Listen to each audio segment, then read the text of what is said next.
pouca xente queda xa que se lembre. Pero hai moitos anos habitaban estas nosas terras uns seres pequenos e corpulentos de corte rosa que damos en chamar mouros. Dise habitaban porque hai xa tamén moito tempo que foron expulsados polos cristiáns que nos relegaron a vivir soterrados baixo terra onde continúan aínda nos nosos días. Malia que son poucos os encontros entre mouros e humanos, de aí que nos esquezamos deles, raro é o lugar onde non se fale de algún veciño que teña vivido un suceso que os implique, como raro é percorrer a orografía do noso país sen dar constantemente con túmulos, penedos, covas e outros accidentes anómalos que son testemuño da súa presenza.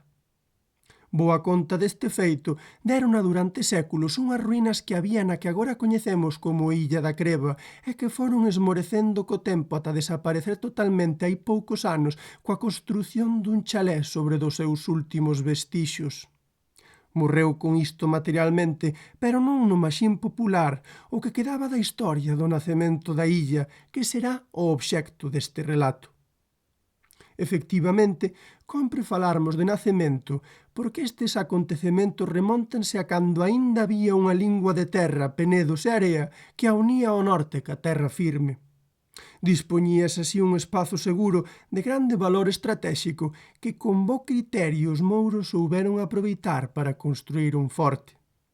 Este estaba rexido por un casteleiro que tiña unha filla que cuidaba con esmero un templo dedicado a un deus falso que se atopaba no interior desta edificación.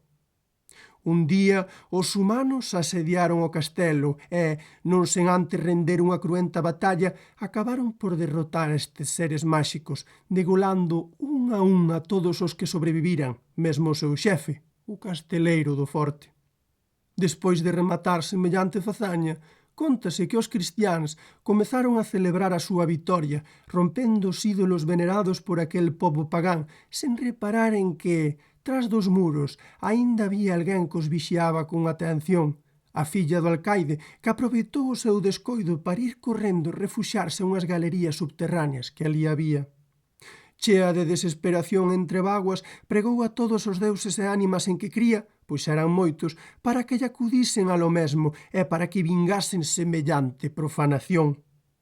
Tan de corazón foron as súas súplicas que acabou presentándose ante ela un dos xenios os que invocaba, quen se dirixiu, cunha voz que sería dificilmente descritível con palabras, a Moura dicindo: «Por min chamabas e aquí me tes. Cóntame que o que queres e verei que podo facer».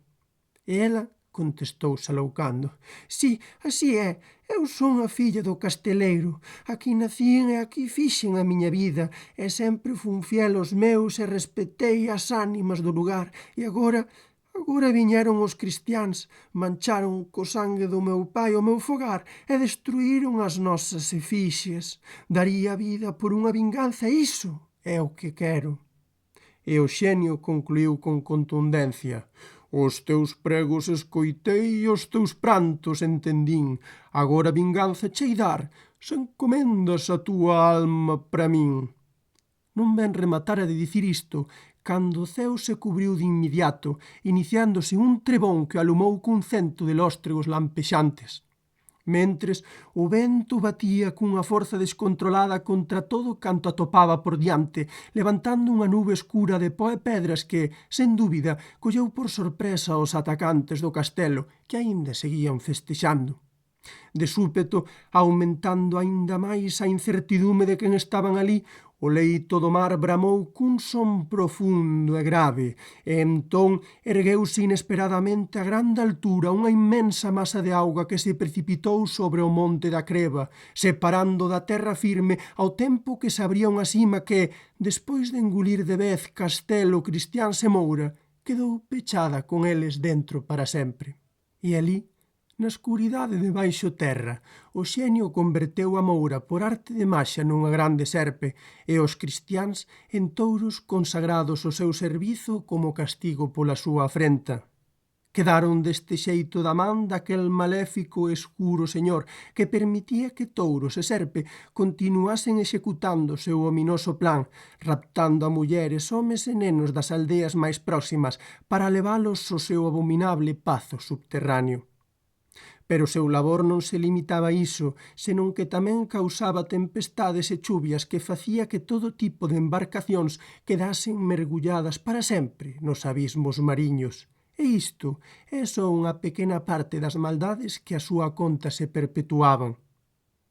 Ante semellante catástrofe, as xentes do lugar procuraron por calquera medio unha solución que puxese fin a esta situación, pero non deron con ela ata que se reuniron cun eremita que estaba retirado nunha fraga próxima. O eremita, que era un vello sabio, fíxolles entender que non había medio material nas súas mans para acabar con aquel xenio, remarcando que a única solución posible pasaba por edificar unha capela na illa dedicada á nosa Raíña dos Ceos. Con grande apuro, as xentes do lugar axiña se puxeron de acordo e levaron a cabo tal tarefa, coñecéndose que dende o momento xusto en que se lle puxo fin, remataron para sempre os agravios daquele espírito maligno, permitindo por fin a nenos, mulleres e homes vivir por sempre en paz no lugar. Tal é e foi sempre a historia da Illa da Creba, como tales foron os motivos de que alí se construíse a capela, hoxe xa totalmente desaparecida.